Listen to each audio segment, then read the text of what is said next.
Hey y'all, it's my review for The Real Housewives of Miami, episodes 5 and 6. Hopefully this is my last double feature review, even though this one makes sense because episode 5 left off on a cliffhanger. This is the divorce bombshell episode, and I gotta say, these two episodes was fire. This is the type of housewives that I subscribe to. Like, they were giving Beverly Hills season 2 drama. That's how good it was. So we open with a montage of what all the ladies are doing, and then we see that Lisa is the one that's planning the girls' trip to the Keys. We're now with Julia as her daughter returns home from school. She's pretty obsessed with her children, and I'm guessing a mother should be.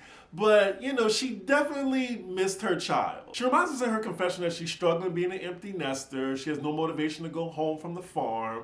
Her marriage is strained. We then see her talking to her daughter, blah, blah, blah. Next scene we're with Lisa, and she's making pancakes with her kids. Those pancakes look absolutely disgusting. Like she's doing some type of healthy method, and then when they're done, they don't even look like pancakes. They look like those kids are eating scrambled eggs. So she gets a knock at the door, and it's the delivery man with her dog's ashes that she recently had to put down. We then see her trying to explain the concept of death to her oldest child, and her husband Lenny was supposed to be there to help her with this, but of course he isn't. Lisa says she's used to this frustration that she has with Lenny, but because of his career and his schedule, like, she says this is what I signed up for. Okay. So next scene we're with Laura says she's going on a date, and oh my God, they're at my old job. And granted, this is my job at another location. I used to work at this place called Zuma, which is like a Japanese restaurant. It's like an off-brand version of Nobu, but the food is better. It's like international. They have locations in North America, Hong Kong, Rome, London, Bangkok. You get it. The food's amazing. But it's traumatic. I have PTSD watching this because I did not like working there in New York. I worked there for 3 years and I was miserable by the 3rd year. Thank God I don't work there anymore. And to top it all off, I see one of my old managers who I'm guessing transferred to the Miami location. I know her as being phony and a fucking snake. I'm not gonna say her name, but that bitch got on my nerves. Let's just say that. However, I will say, please go there because the food is good. But don't work there. Anywho, they also get a sushi lesson while they're there. I've never seen that. She must have did some type of talk with the chef to let them do that. This guy does not look like Larsa's type. It looked like she just, she bored and she wanted a free meal. And hey, I get it. Like Larsa, we know Larsa love her some BBC. Next scene, we're back at Julia's house and she's having lunch with her daughter and Martina. Now, I don't know what the hell they're preparing right now. They said it was Svetlinka, something. But it looked like a salad with them adding cranberry juice to it. I'm thinking it was beet juice, but it's some type of soup salad, and I was cringing in that scene. I was like, can they just talk first before they eat? Now, if anybody in the comments, my Russian followers, like, y'all let me know what that is and the history behind it because it just didn't look appetizing at all. So the topic of discussion is Julia's daughter's telling her that she recently got her scooter's license in Paris. And Julia, being the overbearing, loving, protecting parent that she is saying it's really dangerous and she's definitely against it. Martina, she's the laid-back parent, step-parent. She's like, she's grown. I don't see any issue with it, but then it becomes an issue when she says she doesn't want to wear a helmet. Now this definitely ticks Julia off. Her and her daughter are going back and forth. She's now badgering Martina to back her up. She's mad at her for making her look like the bad cop parent. Martina can't even get a word in, and there go that stone face she normally has. But she actually agrees with Julia that her daughter definitely needs to ride with the helmet. But it seems like that's not even good enough for Julia, and now Martina just wants to dead the conversation now. It sucks that now the lunch is ruined, but good for me because I was tired of seeing that soup salad. Next scene, we're with most of the ladies, and they're having a boat day hosted by Nicole. Now, can we call this a yacht, y'all? I think they come in different sizes, but generally when I think of yachts, I think of the past episode where Alexia had her wedding party. But y'all let me know. Now, wait a minute. Is this Nicole's boat captain that her fiance was talking about? Like keeping him away from Larsa? I see why. He fine. Oh, and Lisa was supposed to join the ladies for this boat day, but she's MIA, unfortunately. Get it, MIA? No? Okay, we'll move on. The ladies think it's strange that they didn't even get a heads up from her, but we, the audience, we know what's really going on. So they all kiki and having a good time. Meanwhile, we see Adriana with the boat captain, and I don't blame her. Now, what I was confused by was, didn't Nicole's fiance say he was engaged? So she's not gonna like give a heads up to Adriana, like, you know, hey, he's engaged, just letting you know. She just letting him flirt with him. So the topic of conversation is the parties that Lisa and Lenny be throwing. Now, I forgot what they were initially talking about that led them to that, but they're all talking about how most of those parties are filled with scantily clad women, like in their 20s. And they're all saying how they wouldn't dare let their significant other in that environment because of all the temptation around them. And I don't know, does that make them insecure? Because if you're worried about how your husband act around other women, then, I mean, there's the problem in that, in my opinion. But yes, this is all foreshadowing for later. Next scene is the day of the girls' trip. We see all the ladies getting ready. Nicole volunteered her husband to fly them on their private jet to the Keys. Money. It's only a 20-minute flight, so all the ladies are there except for Lisa. They're all waiting on her. Meanwhile, we're with Marisol, Kiki, and Larsa, and they're going to be driving to the Keys. They're at Marisol's house, and this chick comes out with a cocktail in hand. Larsa's like, does she have a drink in her hand right now?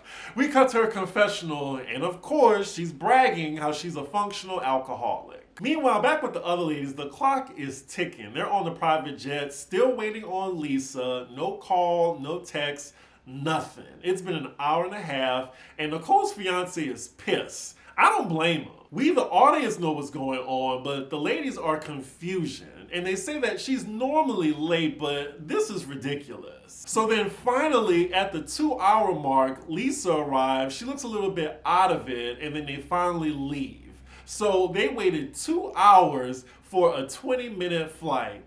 Ooh, I'd be pissed. So the ladies land, and when they get on the Sprinter, they asking Lisa, like, what happened? Like, why are you late? She says she doesn't want to talk about it right now. She doesn't give them any details. She says she almost didn't come. Now, here's my theory on why she was 2 hours late. So I think initially she just wasn't going, and production called her up and said, you need to go to this trip. Are you not getting paid? They were doing a back and forth, and then she finally just obliged to go. I'm sure production heard that hot mic moment. I can see Andy Cohen on the other line telling production, you better get that bitch on that fucking plane. We're gonna get that footage. And damn, we see the ladies that drove made it before the ladies that took the private jet. That is crazy. So everyone heads to their rooms, and we can see that some of the ladies can obviously tell that something is off with Lisa.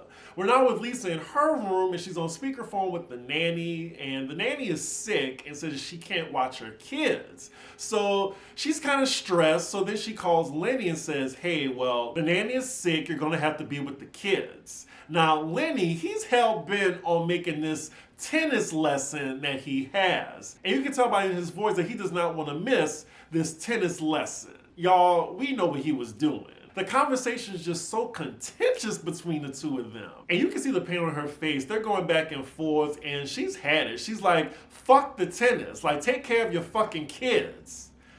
Whew, it's getting real, y'all. So a little later, the ladies are all out by the pool. They're eating and drinking. Lisa joins them looking lethargic as hell. She's then telling the ladies about her nanny issues and that she may leave. But then talking about this, she's just saying, I got so much going on. She starts to kind of break down and starts crying. And everyone's asking her like, girl, what's going on? The ladies are being very supportive in the moment. And even Larsa, you know, they had their beef. She puts that to the side, gives her a hug and says, for real, what's going on? So Lisa, she finally tells them, she says she's just having some trouble in her marriage. And she doesn't know if it's going to last. You can hear a pin drop. So then they're all trying to give her advice, trying to tell her to be optimistic, but she's like, ain't shit changing. Like, I think my marriage is over. So then she drops the bomb on them. Like, he's seeing someone else, it's a younger girl, and he's dating her. And then to top it all off, he wants her and the kids out the house, telling her to find somewhere else to live. The ladies are screaming. Like, This is real, y'all. Like, I was just like, when I was watching, I was like, oh my God, they getting me. Like, this shit was riveting. Like, I feel bad for her, but I was on the edge of my seat. So now the credits are rolling, the ladies are gagged, and that is where the episode ends. I'll admit, the first time after watching this episode, they got a tear out of me because what he did to her, that was ruthless. And I don't think she deserved that. And it was just nice to see the camaraderie amongst the women, especially between Larsa and Lisa. That's what really got me. But anyway, let's get into episode 6. So we continue with Lisa telling the ladies that her marriage is dissolving. She is broken as well as humiliated. She says she found all this out 2 days after her Good Vibes party that they all attended. She says he told her he wanted a divorce and he wants her out the house. Now Nicole interrupts her and says, don't you leave that fucking house. And I was like, I know that's right. Do not leave the house. Watching Lisa reminded me of Portia on her second season of Atlanta when Cordell tried to kick her out the house. I think he kicked her out successfully, but I feel like Lisa, she definitely deserves to stay in that house. Damn, she's telling the other women that the mistress follows her on Instagram, has been in her house. I catch a case. 15 years with this motherfucker and 2 kids, and you disrespected me on this level? I'm going to jail. I'm going to jail. Period. Again, I love how all the ladies are rallying around her. They're like, girl, retain a lawyer now. We then cut to Lisa's confessional, and she's saying she was blindsided. I don't understand how she was, but, sometimes people just, be putting their head in the sand. She also says that Lenny told her, if you don't leave the house, then you're going to get a front row seat to me dating.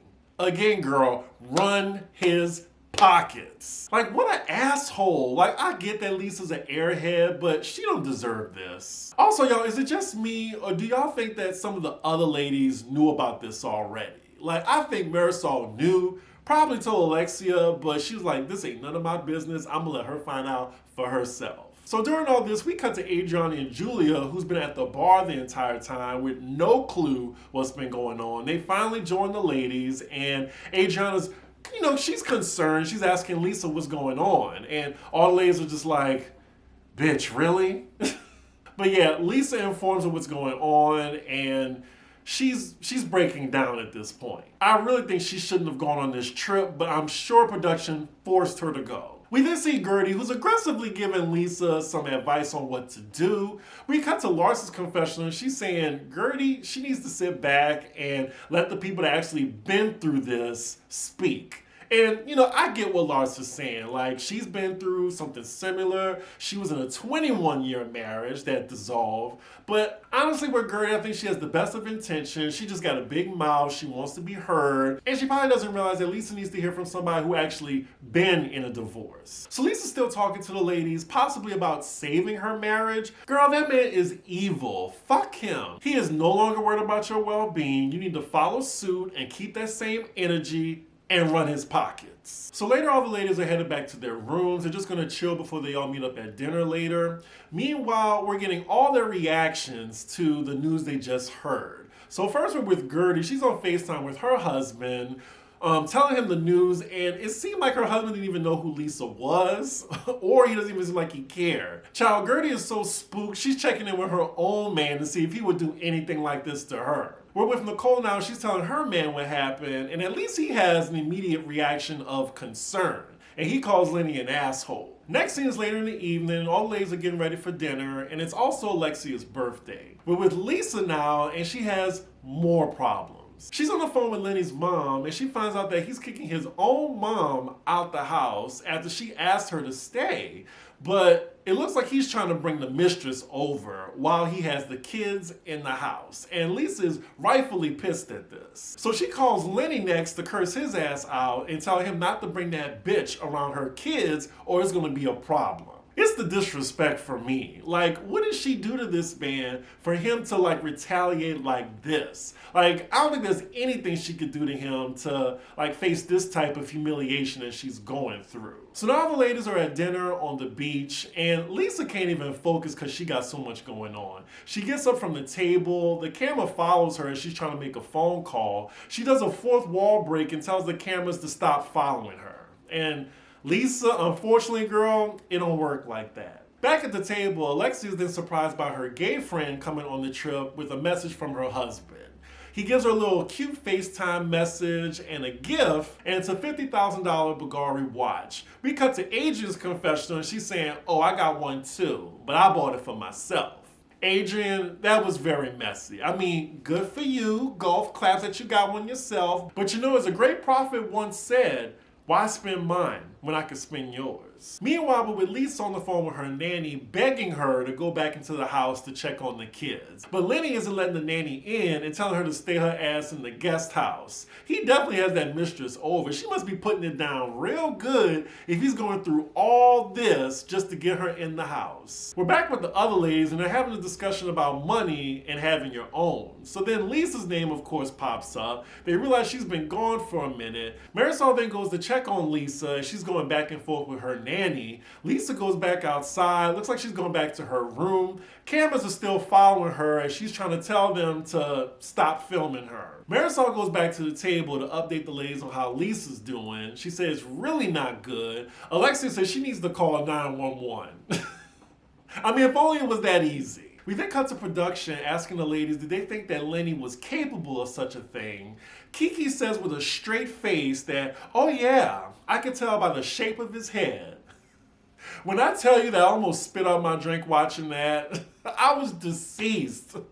Keep Kiki on this show, please. So then all the ladies try to lighten the mood at the table by playing a fun, messy game. It's like a questions thing where, for example, one of the questions was, if everyone at the table was a drug dealer, who would get high off their own supply? Questions like that. Also, I think Marisol inadvertently admitted to doing coke during this game. There are some messy questions in this game, and now they're on Julia, whose question is, if all the ladies at the table were prostitutes, who would make the least amount of money? And Julia just says herself, and I believe her. But then out of nowhere, Alexia pipes up and disagrees with her and says, oh, you make a great prostitute because you're Russian. Girl, what? Like, that was the reaction of everybody at the table. Julia is stunned by this, that she would say such a thing. Are we really on stereotypes, Alexia? And you know what? I wasn't even surprised she said something like that, because if y'all remember, last season she put her foot in her mouth. She was at a gay pride event with her husband, and they were watching a trans woman perform on stage, and she was like, that's a guy. That's a guy. There was a little bit of backlash, but people forgave her because she's ignorant. Back at the table, instead of apologizing to Julia, she tells her, I have every right to say what I want. And while that's true, you're also going to get the repercussions of you saying whatever you want. Seeing her behavior made me say, child, I wonder what she think about black people. So then they try to move on with the game, and the next question is, who do you think has the lowest standards at the table? Again, a messy-ass question that would lead to a fight. Julia, thankfully, ain't letting what happened earlier go and says, oh, well, Alexia clearly has the lowest standards of Russian women since we're all prostitutes. Alexia then has the gall to tell Julia she was giving her a compliment. Just digging that hole deeper and deeper.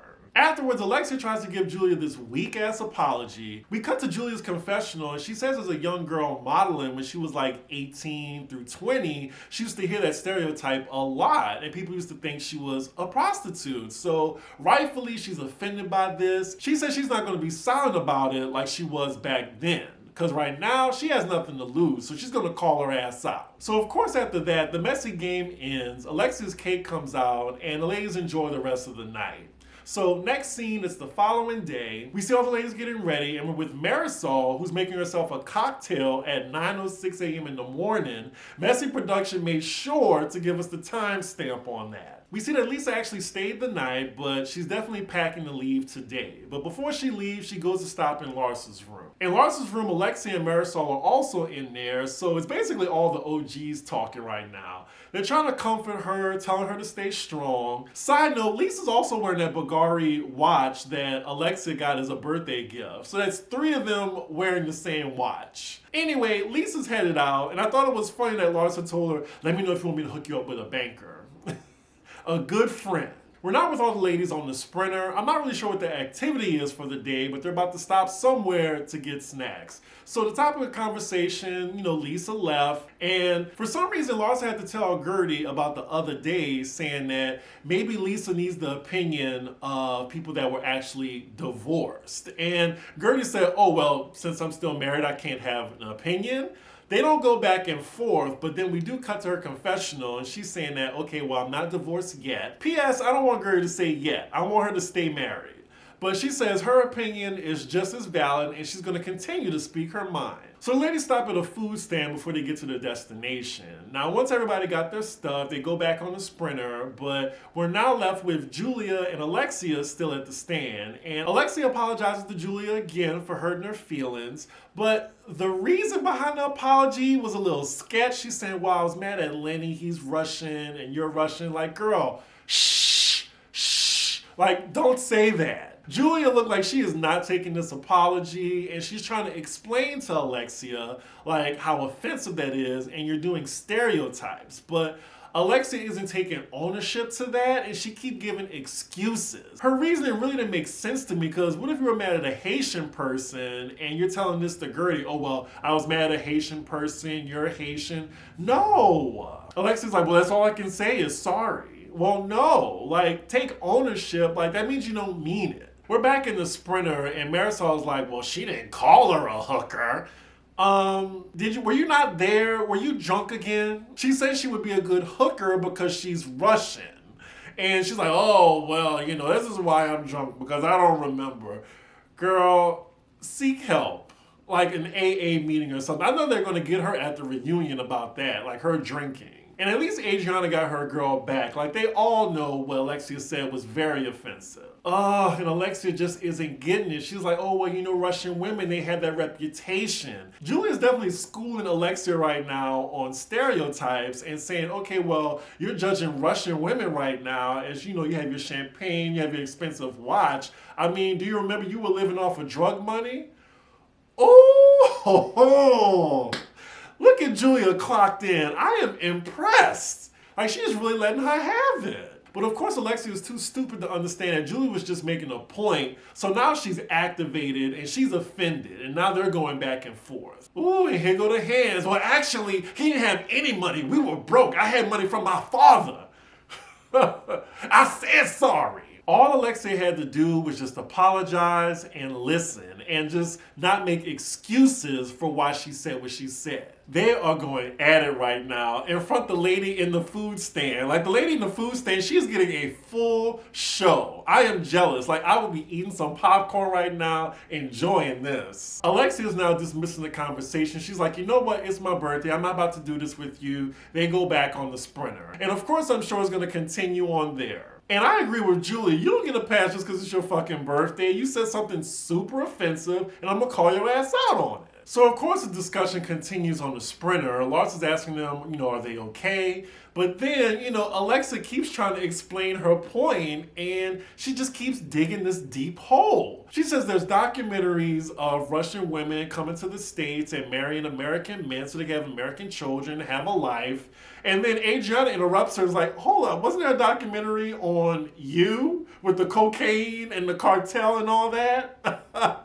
She better stick up for her friend. I mean, it's a good point. You're judging women on a documentary you saw, but at the same time, people can judge you about the documentary they saw you on. Adriana then calls Alexia out by saying that, oh, so you think that prostitution is more shameful than drug dealing? And then Alexia, she's had enough. She's like, well, you know what's more shameful? Women sleeping with married men. As a dig to Adriana because of her situation. That's kind of mean, Alexia, because what happened to you giving her a heads up and it's coming from a good place? You're using that against her now. Oh, they are going at it. They're both exchanging low blows. Alexia's getting loud with Adriana. They're sitting right next to each other. And the other ladies, they're trying not to get into it, but it looks like the pleasantries are over now, and there's going to be a divide very soon. Oh, this is a good episode. Child, now the argument's just getting louder and louder. The ladies are trying to end the conversation. I think Julia tells Alexia something. Alexia just goes off on her. Julia, just leave me the fuck alone. And then Julia's like, oh, come on, baby. Give it to me, baby. As the credits are rolling, that is where the episode ends. Man, like, Miami is just like a beautiful surprise. I am enjoying this season so much. What do y'all think about what Alexia said? Like, I am totally on Julia's side, and I am very impressed how she has clocked in, because y'all know, first few episodes I was reviewing, I was like, well, looks like Julia, I feel like she needs to be the one to leave, but the way she coming at Alexia, okay, I'm here for it. I mean, it looks like she's so stressed in her home life, she's not going to take it from these bitches. But anyway, y'all let me know what y'all thought about the episode. Make sure you like, comment, and subscribe, and I will see y'all for the next episode. Bye.